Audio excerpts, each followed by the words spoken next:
Salut les amis, j'espère que tout le monde va bien. On est parti aujourd'hui, nouvelle vidéo Mercato. On va démarrer du côté du Paris Saint-Germain avec enfin une grosse arrivée du côté du PSG. Après un mois de juillet qui a été relativement calme, le PSG signe donc officiellement le jeune milieu de terrain prometteur, l'international portugais João Neves. Signature donc jusqu'en 2029. On parle d'une indemnité de transfert avec le Benfica de 60 millions d'euros plus 10 millions de bonus. On rappelle aussi que dans ce deal, ça doit faire partie un petit peu du deal. Renato Sanchez, lui, fait son retour du côté du Benfica. En tout cas, un joueur véritablement très intéressant qui arrive du côté de Paris avec de grosses qualités au milieu de terrain. C'est un très bon joueur de ballon.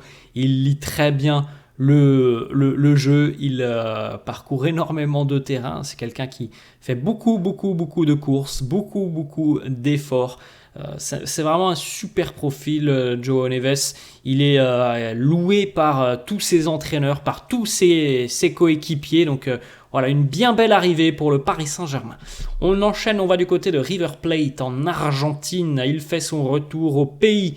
Germán Petzela fait son retour donc en Argentine, lui qui a connu de belles aventures en Europe, notamment passé par le Betis. Ça faisait 3 ans qu'il était du côté du Betis et puis auparavant il était du côté de la Fiorentina en Italie à 33 ans. Il fait donc son retour pour 4,5 millions d'euros du côté de l'Argentine. On continue justement avec un gardien argentin qui est connu en Ligue 1 puisqu'il a déjà joué en Ligue 1. C'était il y a quelques années maintenant. Il évoluait du côté de Montpellier. D'ailleurs, ça avait été un petit peu un transfert surprise à l'époque, puisqu'il était du côté de la Real Sociedad et il s'était engagé à Montpellier, où il avait fait une très belle saison, ce qui lui avait permis d'aller retrouver l'Espagne et Villarreal. Geronimo Rulli a donné son accord à l'Olympique de Marseille. Il évolue depuis 2 ans maintenant du côté de l'Ajax, où il n'a pas toujours été titulaire du côté de l'Ajax. C'est un gardien très expérimenté, Geronimo Rulli, international argentin, qui va donc arriver normalement du côté de Marseille, pas très cher. Et c'est visiblement un gardien qui correspond surtout aux attentes du nouvel entraîneur phocéen Roberto De Zerbi, qui aime aussi que ses gardiens puissent être des acteurs du jeu, entre guillemets, qui soient quand même assez à l'aise avec leurs pieds. Voilà, il veut un gardien qui soit en mesure de relancer des ballons. C'est l'une des caractéristiques de Geronimo Rulli qui va arriver donc du côté de Marseille. Encore une fois, voilà, ça semble être une bonne pioche pour l'OM, on verra. Pau Lopez a été bon du côté de Marseille, mais il n'a pas laissé une impression démentielle. Pau Lopez, en même temps, c'est pas facile non plus de passer derrière Steve Mandanda. Mais voilà, on a un gardien qui arrive avec pas mal de références quand même au plus haut niveau du côté de la Canebière.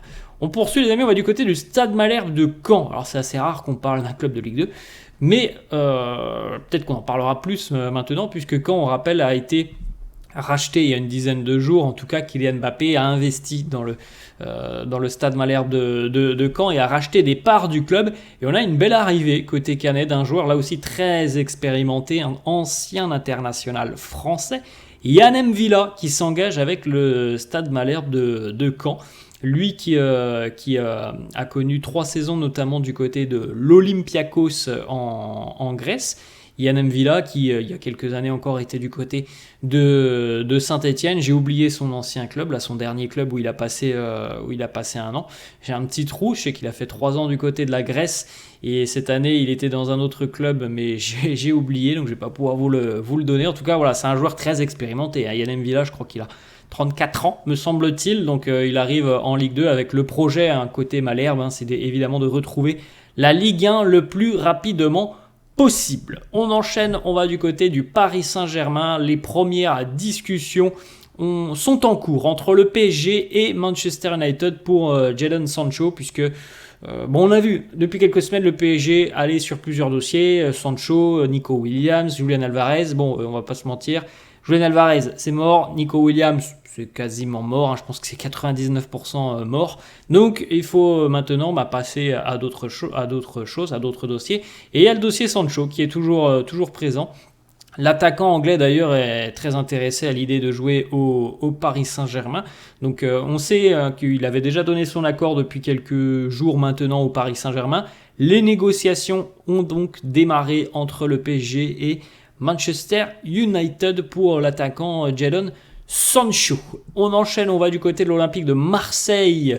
L'OM aurait transmis une offre au Racing Club de Lens pour le jeune attaquant Eli Wahi, une offre de 20 millions d'euros. Alors c'est une belle offre sur le papier, mais ce qui me laisse penser que ça ne se fera pas, c'est que Lens l'a recruté 30 millions il y a un an. Donc évidemment, je pense que du côté lensois, on n'a pas envie de perdre 10 millions en l'espace d'un an, même si on sait que la saison a été particulière pour Eli Wahi, qui n'a jamais réussi à se faire adopter du public lensois. Il y a parfois eu des sifflets. Pourtant, la saison, elle n'est pas mauvaise. Il marque 9 buts en Ligue 1 et il a marqué, je crois, aussi en Ligue des Champions, Eli Wahi. Mais il n'a jamais réussi à se faire adopter du public lensois. Donc c'est pour ça qu'à mon avis, 20 millions pour les dirigeants lensois, même si c'est une belle somme, je pense pas qu'ils vont dire oui, parce qu'il y a quand même une perte de 10 millions entre l'année dernière et cette année, et c'est certainement ça qui va poser problème dans ce dossier Eli Wahi. En tout cas, le joueur, lui, visiblement, il a déjà envie de quitter Lens. Par rapport, je pense, à tout ce qui s'est passé cette saison, il a envie de quitter Lens. Et puis, c'est vrai que quand on voit le projet de l'OM, quand on voit les noms qui signent à Marseille, quand on voit les idées de Roberto De Zerbi, je peux comprendre que c'est un projet, celui de l'OM, qui soit intéressant. Maintenant, ça risque quand même d'être compliqué d'aller le chercher pour 20 millions d'euros. À voir voilà, si les dirigeants lensois souhaitent se séparer de lui, souhaitent le vendre à perte quand même, après seulement un an. Il a quand même un long contrat avec Lens. Contrat jusqu'en 2028, Eli Wahi. On enchaîne les amis, on va du côté de l'Udinese en Italie. L'Udinese a envoyé une première offre à Alexis Sanchez pour le rapatrier au club. Alors il faut savoir quand même, c'était il y a très longtemps, il y a 15 ans maintenant, qu'Alexis Sanchez a fait ses grands débuts en Europe du côté de l'Udinese pendant 2 saisons. C'est là qu'il s'est révélé aux yeux de tous. Donc évidemment, c'est un club il y a quelque chose entre Alexis Sanchez et l'Udinese. C'est un club qui lui a offert tout simplement la possibilité de se montrer en Europe au plus haut niveau. Donc il y a quand même une histoire assez particulière, une connexion entre l'Udine et Alexis Sanchez. Maintenant, peut-être que Sanchez aspire encore une fois à jouer dans un club UP. Udine, c'est une équipe qui, je crois, l'année dernière s'est sauvée à la 38e journée de Serie A. C'est une équipe qui lutte en général pour son maintien, même si l'histoire serait belle de le revoir du côté d'Artemio Franchi, le stade de l'Udinese. Il est libre à l'heure actuelle, Alexis Sanchez, mais je présume qu'il attend quand même une offre d'un club un peu plus huppé que le club d'Udine.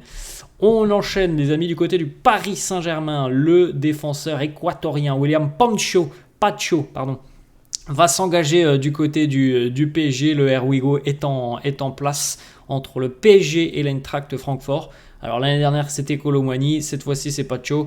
Il est arrivé l'année dernière du côté de Francfort contre 9 millions d'euros en provenance de Belgique et d'Anvers. Il va s'engager du côté du PSG contre 40 millions d'euros. Une saison en Bundesliga où c'est un joueur très, très dynamique, très à l'aise dans les duels, assez bon balle au pied dans les relances. Donc il a de bonnes qualités. Très bon physiquement d'ailleurs, ce défenseur équatorien. Il est défenseur central, il est capable d'évoluer aussi en tant que défenseur gauche. Mais voilà, c'est une belle trouvaille. Après, est-ce que ça vaut 40 millions d'euros? Ça, je sais pas, mais en tout cas, c'est un défenseur qui a beaucoup de volume. On enchaîne, on va du côté de l'Atlético Madrid, et cette fois-ci, c'est un dossier qui tardait un petit peu déjà depuis à peu près un mois. Il y a le Herwigo, Conor Gallagher, le milieu de terrain des Blues de Chelsea, va s'engager du côté de l'Atlético, un bon manieur de ballon.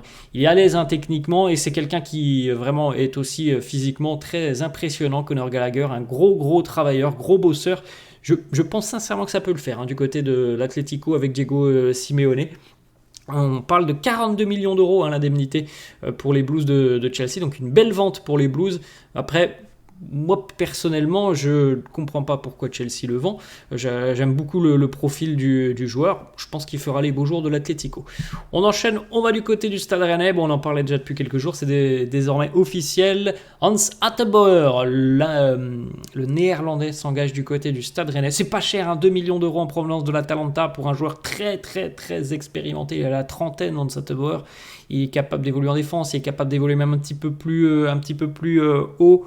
Il est capable d'évoluer en piston. C'est un profil intéressant. Lui aussi, un gros travailleur qui ne rechigne pas à la tâche. Il a vraiment une mentalité de gagnant. Bauer, hein, c'est un chien dans le bon sens du terme sur le terrain. On poursuit, on va du côté de la Grèce, du côté de l'Athens Kalitea, club qui vient d'être promu en Super League grecque et qui recrute un joueur très expérimenté. Quand tu as 39 ans, en général, c'est que tu es très expérimenté. Ancien international de l'équipe de France, Mathieu Valbuena continue donc l'aventure en Grèce. Il a passé quelques années du côté de l'Olympiakos. L'année dernière, je crois qu'il était à Chypre, Mathieu Valbuena. Et donc là, il va continuer en Grèce du côté de l'Athènes Kalitea, qui est connu. C'est un club qui est surtout connu parce qu'ils ont de très très jolis maillots. Je crois que l'année dernière, c'était l'un des plus beaux maillots, me semble-t-il. Voilà, Valbuena qui continue à s'éclater sur les terrains de football, hein, la Grèce, Chypre, et retour en Grèce pour lui. On enchaîne, on va du côté du Napoli. Les agents de David Neres, l'ailier brésilien du Benfica, sont aujourd'hui du côté de l'Italie, certainement pour discuter avec le Napoli. On parle de 25 millions d'euros. Vous vous souvenez certainement de David Neres et des très belles années de l'Ajax il y a 5-6 ans maintenant. Ça fait 2 ans qu'il est au Benfica et qu'il fait des saisons somme toute assez honorables, hein, avec, je crois, sur les 2 dernières saisons, à chaque fois 8 passes D et 5-6 buts inscrits. C'est pas un grand buteur, David Neres, mais c'est quelqu'un, voilà, qui souvent délivre de bons ballons pour ses coéquipiers. Et il a 27 ans, hein, quand même maintenant. C'est vrai qu'on le connaît depuis 6 ou 7 ans parce qu'à l'Ajax il faisait des merveilles. Mais 6 ou 7 ans plus tard, il en a 27, hein, maintenant, et il n'a jamais connu au final de championnat, du top 5 des championnats européens, même si les Pays-Bas et le Portugal sont des très très bons championnats. Là, il va peut-être découvrir un top 5 championnat avec l'Italie, le Napoli qui est très, très ambitieux. On connaît sa patte gauche à David Neres, un joueur très habile techniquement. On poursuit du côté de Monaco. Monaco qui a envoyé une première offre. Là, encore une fois, c'est du côté des Pays-Bas, du côté du PSV Eindhoven, le champion des Pays-Bas. Une offre pour le défenseur latéral droit Jordan Thijs. 10 millions d'euros. Voilà l'offre de l'AS Monaco pour un défenseur latéral qui est très explosif, qui apporte beaucoup de solutions offensivement. Je crois que d'ailleurs que l'année dernière, il doit être à 10 passes décisives, hein, en Eredivisie du côté des Pays-Bas.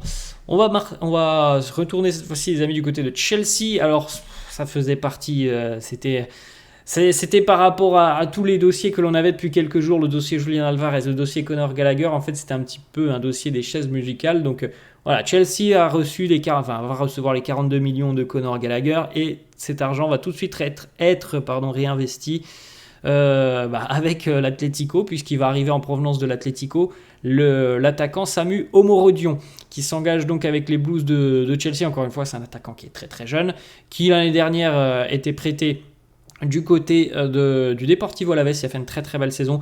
Il est très grand, il est longiligne, il prend beaucoup de vitesse, il sait prendre la profondeur et je pense qu'il a une grosse marge de progression devant le but. Il a marqué 8 buts l'année dernière du côté d'Alavés, hein, c'est quand même plutôt pas mal. Et franchement, il pèse, hein, c'est une vraie menace sur les défenses adverses. Un très long contrat pour lui, signé du côté de Chelsea. 2031, les amis, ça c'est assez dingue. Il va s'engager pour à peu près 40 millions d'euros. Donc voilà, l'argent de Conor Gallagher, au final, hein, c'est quasiment kiff-kiff entre Conor Gallagher et Samu Omorodion qui va arriver donc du côté de Chelsea une saison passée. Du côté de l'Espagne, il appartenait à Grenade, il a été vendu à l'Atlético. L'Atlético l'a directement prêté et il est déjà vendu cette année en n'ayant jamais joué. Quasiment du côté de l'Atlético, je crois qu'il a un match. On enchaîne du côté du Barça, le Here We Go, le Barça donc qui ne recrutera certainement pas Nico Williams, mais en revanche les Catalans vont donc signer la deuxième option que l'on voyait déjà depuis quelques jours sur le mercato. Dani Olmo va s'engager au FC Barcelone, le Here We Go est là. Donc le RB Leipzig est tombé d'accord aussi avec le Barça. 55 millions d'euros plus 7 millions de bonus qui sont difficilement atteignables. Donc allez, grosso modo, allez, 55 millions d'euros. Olmo s'engage pour 6 ans avec le Barça jusqu'en 2030. Il voulait retourner en Espagne, Dani Olmo.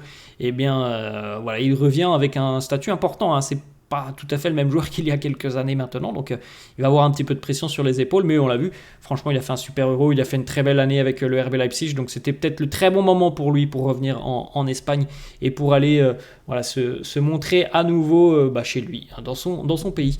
On enchaîne, on va du côté de West Ham. Kurt Zouma pourrait quitter les Hammers. Le club émirati du Al Ahly Shabab est intéressé par Kurt Zouma. Faire à suivre dans les prochains jours. On poursuit du côté du Bayern. Le Bayern serait ouvert à un départ de Kingsley Coman. Le Bayern serait même ouvert à un départ sous la forme d'un prêt avec une option, une obligation d'achat.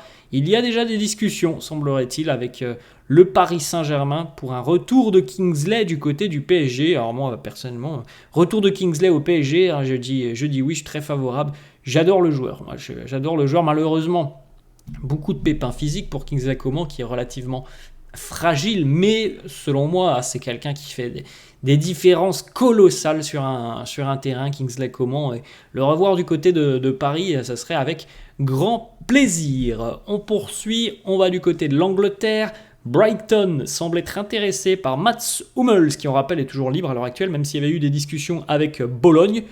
Bon, on n'a pas trop entendu d'avancées significatives avec le club italien. Il y a des discussions qui ont déjà lieu avec le nouveau coach de Brighton. Il est allemand d'ailleurs, Fabian Hürzeler. Donc c'est peut-être quelque chose qui va aider dans ces discussions et dans ces négociations. Un coach allemand qui peut-être va réussir à convaincre l'international allemand à signer du côté de la Première Ligue. On poursuit du côté de l'Atlético Madrid, donc ça c'est la très mauvaise nouvelle pour le Paris Saint-Germain qui était sur le dossier, qui avait d'ailleurs transmis une belle offre à Julian Alvarez. Bon, le PSG a visiblement très rapidement été devancé par l'Atlético Madrid qui est tombé d'accord avec Julian Alvarez, qui est tombé d'accord avec Manchester City. Julian Alvarez va s'engager du côté de l'Atlético. City va recevoir 75 millions d'euros plus 20 de bonus. Julian Alvarez a accepté la proposition de 5 ans. City va donc signer libérer Julian Alvarez après une très très belle plus-value puisqu'il est arrivé pour à peu près 15-20 millions d'euros et là on le revend pour à peu près 95 millions, donc c'est magnifique pour City. Bon, Julian Alvarez, évidemment, je pense qu'entre le PSG et l'Atlético, c'est surtout que l'Atlético c'est espagnol, qu'il y a des Argentins, que l'entraîneur est argentin, que ça parle beaucoup espagnol ça parle espagnol dans le vestiaire. Je pense que ça a joué beaucoup entre le PSG et l'Atlético. C'est dommage pour le PSG, franchement, ça aurait été une très belle recrue. Je pense que du côté de l'Atlético, j'espère qu'on pourra se servir au mieux de ses qualités. On sait parfois qu'avec Diego Simeone, c'est pas toujours simple. Il faut réussir à s'adapter. J'espère pour lui qu'il s'adaptera. En tout cas, il a des qualités exceptionnelles. Julian Alvarez, pour moi, c'est un très très très bon attaquant. Et s'il se met au service du collectif comme le souhaite, je pense, Diego Simeone, il va faire des misères et il marquera beaucoup du côté de l'Atlético. On poursuit du côté de Leicester qui vient d'entrer dans la course pour le jeune milieu brésilien Fabio Carvalho, qui d'ailleurs a marqué sur les matchs amicaux avec Liverpool là, depuis quelques jours. Il a marqué 2 fois sur les matchs amicaux avec les restes de Liverpool. C'est un très bon joueur, Fabio Carvalho. Il était prêté seconde partie de saison l'année dernière à Hull en Championship. Il a marqué une dizaine de buts. Il connaît déjà des expériences au plus haut niveau depuis quelques saisons. Leicester, c'est un club qui a envie de se maintenir, qui je pense est capable de lui offrir du temps de jeu. Donc ça peut être une très belle opportunité pour lui. Reste à savoir si Liverpool va vouloir s'en séparer. Oriol Romeu, on en a parlé, il est de retour à Gérone sous la forme d'un prêt. Il arrive donc après des moments plus compliqués du côté de Barcelone, mais il connaît très bien le cadre de Gérone. Il a laissé de très bons souvenirs à Gérone. Du côté de la Juve, la prolongation de contrat pour Gleison Bremer jusqu'en 2029. Il y avait des négociations justement. Liverpool se montrait intéressé. Bon, comme ça, la Juve a pris les devants, il est prolongé. il sera augmenté, la clause sera augmentée à partir de l'été 2025, elle passera à 60 millions d'euros et il continue l'aventure avec la Juve et on termine les amis du côté du Benfica. Alors c'était annoncé déjà depuis un mois et demi, on attendait l'officialisation. Angel Di Maria continue pour une saison supplémentaire avec le club lisboète jusqu'en 2025. Voilà les amis, la fin de cette vidéo, j'espère que ça vous a plu, n'hésitez pas comme d'hab à lâcher un petit pouce bleu, n'hésitez pas non plus à vous abonner à la chaîne, je vous laisse et je vous dis à la prochaine. Ciao.